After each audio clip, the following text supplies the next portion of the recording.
Bienvenue à bord du Madeleine 2.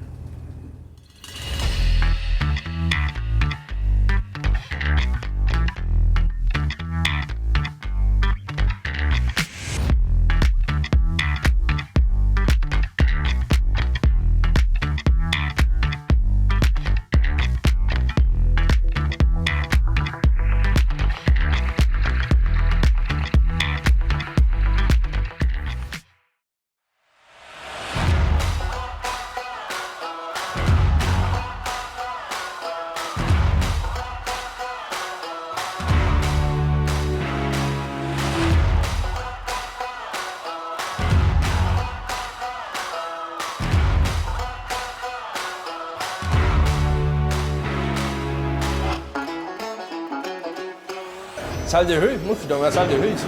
Ah ouais. Surtout un nouveau bateau comme ça, il y a plein de choses à voir. Là, je suis dans mon best.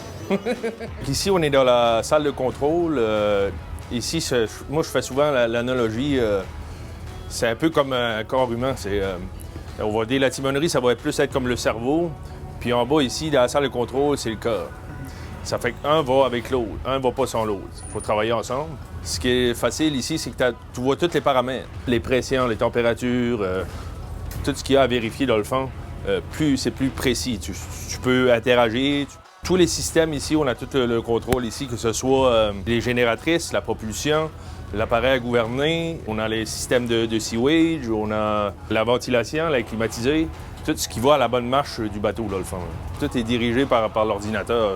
Tu ne peux pas tout contrôler à partir d'ici.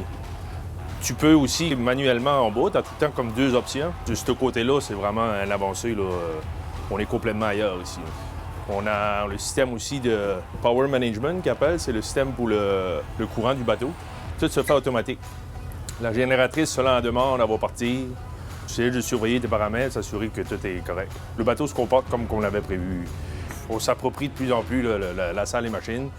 Puis on a une bonne équipe, ça fait qu'avec une bonne équipe, ça peut bien aller. Ce que je vois de grands changements, c'est la question de l'injection électronique ici. Ce qu'on n'avait pas avant, on avait une injection, ce qu'on pourrait dire plus mécanique. Ça fait que ce qui nous permet d'avoir une combustion, on va dire, plus complète. Un dégagement à l'atmosphère avec moins de souffle. On a un bateau ici que pour aller à Souris, vitesse environ 18 nœuds, 18,5, pour sensiblement la même consommation du Madeleine 1. On est capable de se rendre à 22 nœuds, mais sa vitesse optimum, 17, 18,5, on joue là-dedans.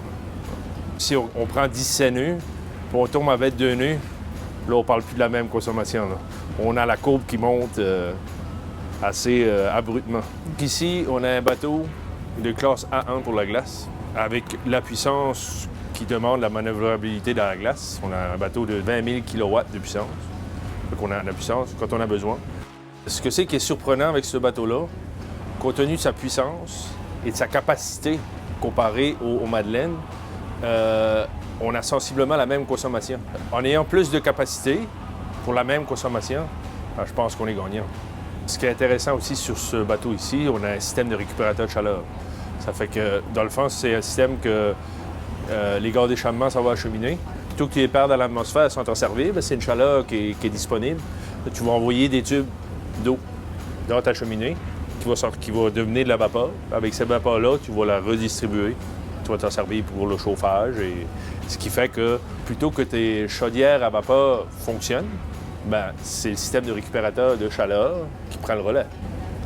Donc, tu dépenses moins de carburant et moins de rejet de CO2 à l'atmosphère. Je dois dire que je suis chanceux de l'équipe que j'ai ici présentement à bord.